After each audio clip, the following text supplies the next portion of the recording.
I'm here to talk about success. The first rule of success is to have a vision. You see, if you don't have a vision of where you go, and if you don't have a goal where you go, you drift around and you never end up anywhere. I mean, as you know, I was born in 1947 in Austria after the Second World War. So I was very fortunate that I stumbled onto my vision. And I didn't really like Austria when I grew up. I couldn't wait to get out of there. I couldn't see myself becoming a farmer or a worker in a factory or anything like that. Even though my parents wanted me to stay there and have a normal life. But that was their vision, not mine. My vision was totally different. I felt that I was born for something special, for something unique, for something big.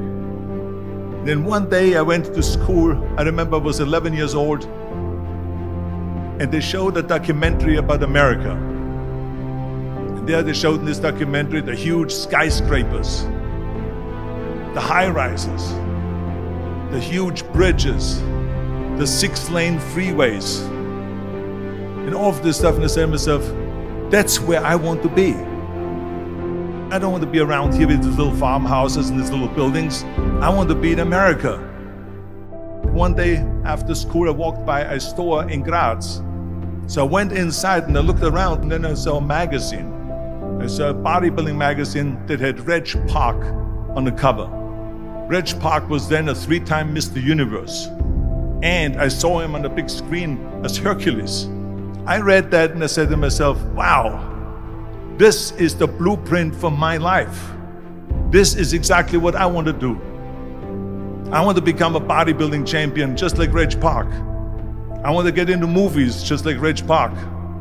And I want to make millions of dollars and be rich and famous just like Reg Park. Do you know how great it felt that I knew where I was going? Imagine the majority of people don't know where they're going.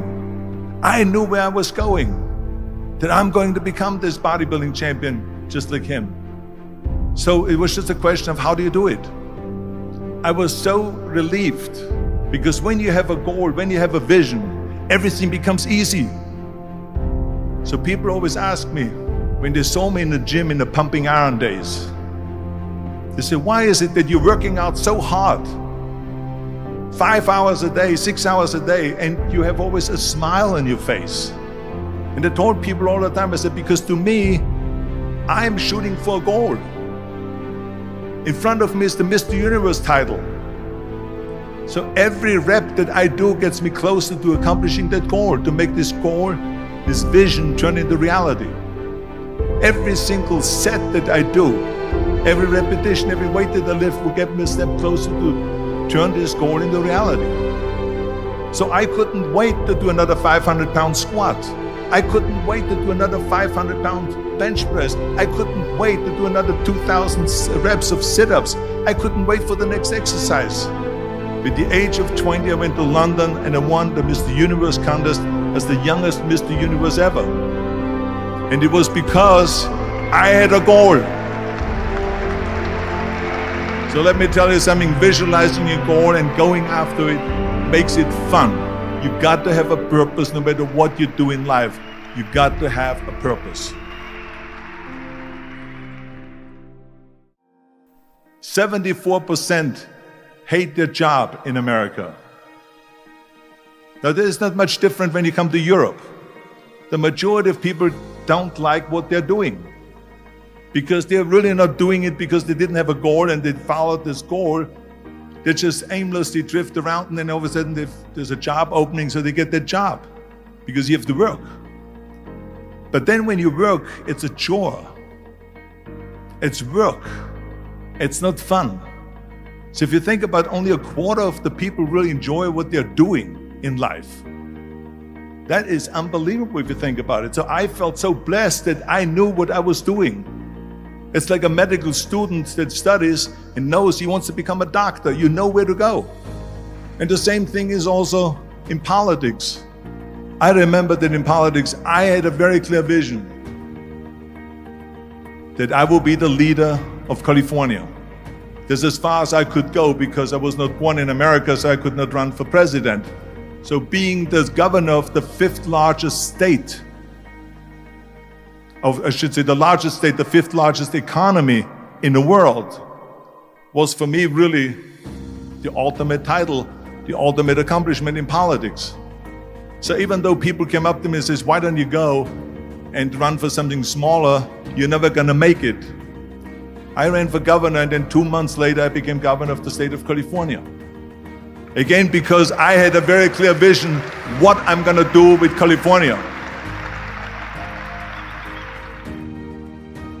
So that's rule number one, have a vision. Rule number two is, don't listen to the naysayers. Don't listen to the naysayers.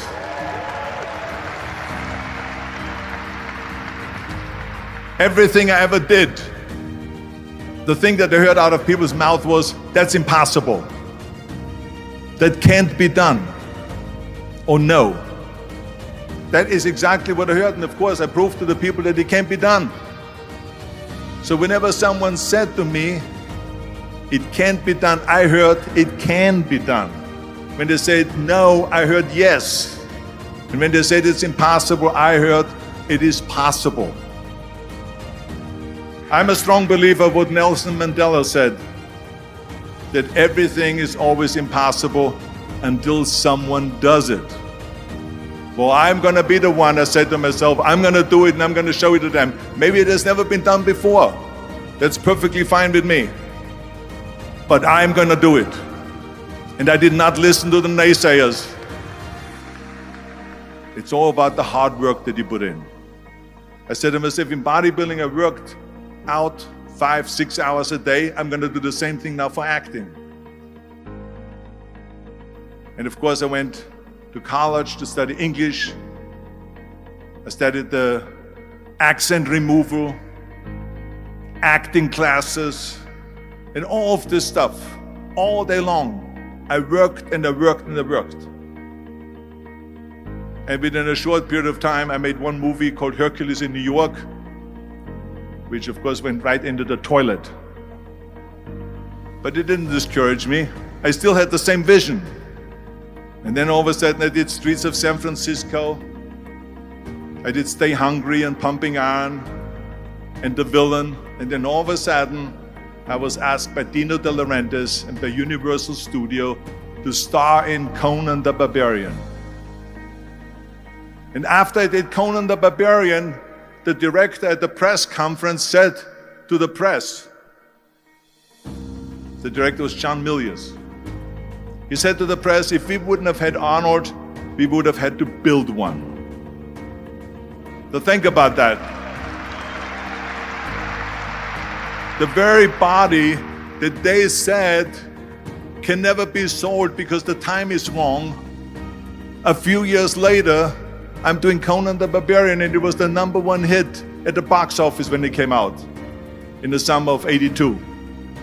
Think about that. And the director says, if we wouldn't have had his body, we would have had to build one. So all of a sudden, my body became an asset, not a liability. And the same thing was with Terminator. After we were finished filming Terminator, Jim Cameron said to the press, if Arnold wouldn't have had that accent and talked like a machine, I think the movie wouldn't have worked. So think about that. The body and the accent that they attacked was an asset. But I didn't listen to those losers. I didn't listen to them at all. It's just the reality of it is that you cannot listen to the naysayers. So this is a very important lesson for all of you. So when someone says, no, this is a stupid idea, you in your mind, you don't have to say it, but in your mind just say to yourself, you're an asshole. What do you know?